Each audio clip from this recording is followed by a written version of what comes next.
This is George. I'm Frank. And you're watching a show with Zay Frank. Dear Zay, since you're from Albany, New York, how were you able to leave?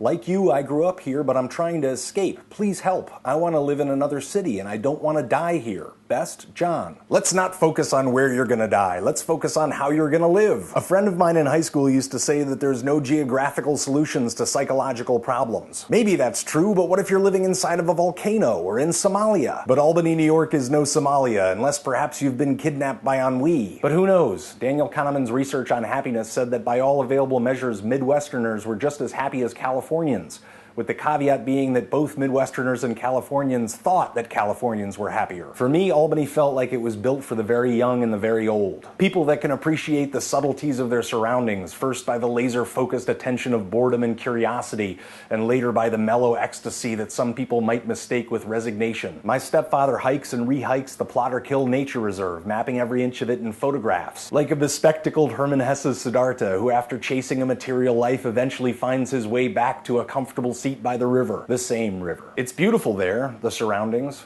but by the time I was 18, I could no longer concentrate on any of that. I couldn't concentrate on what was there anymore because I was so preoccupied by what wasn't. Maybe that's where you are right now. Maybe it's a sucker's game, I don't know. I didn't stick around long enough to find out. And maybe there are some lessons that there aren't any shortcuts to. Leaving isn't so complicated, you know. I'm sure you've gone places before.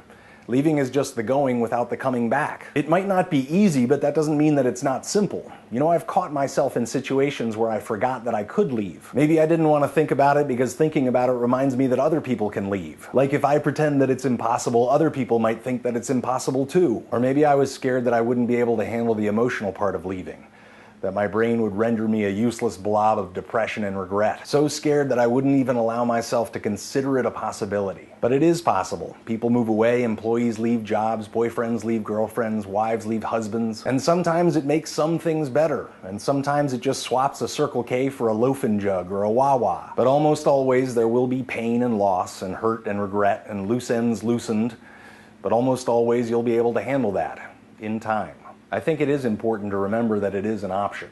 If I don't remember it, then I'm not free. Then I haven't really thought it through and made a choice. And if I'm not here by choice, then I can't own or take pride in all the struggles of staying. Exciting news. I'll let Mr. Norman tell you.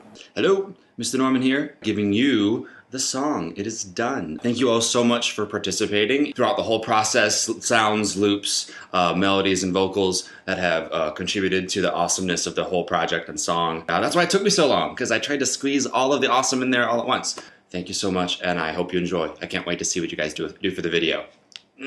You can listen to Mr. Norman's final version of the track at ashow.zayfrank.com. I've added a link in the description. Huge thanks to Mr. Norman on this, combining thousands of beats and loops and sounds and vocals that you submitted into an amazing soundscape song fantastilavage.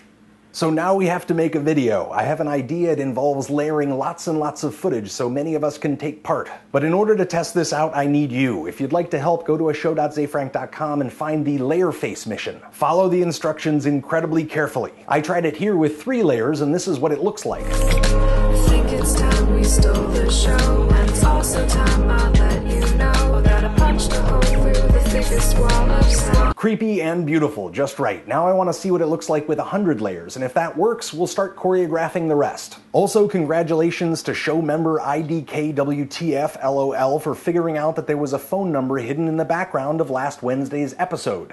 Because he was the first person to call in, he won a poster. Keep your eyes peeled.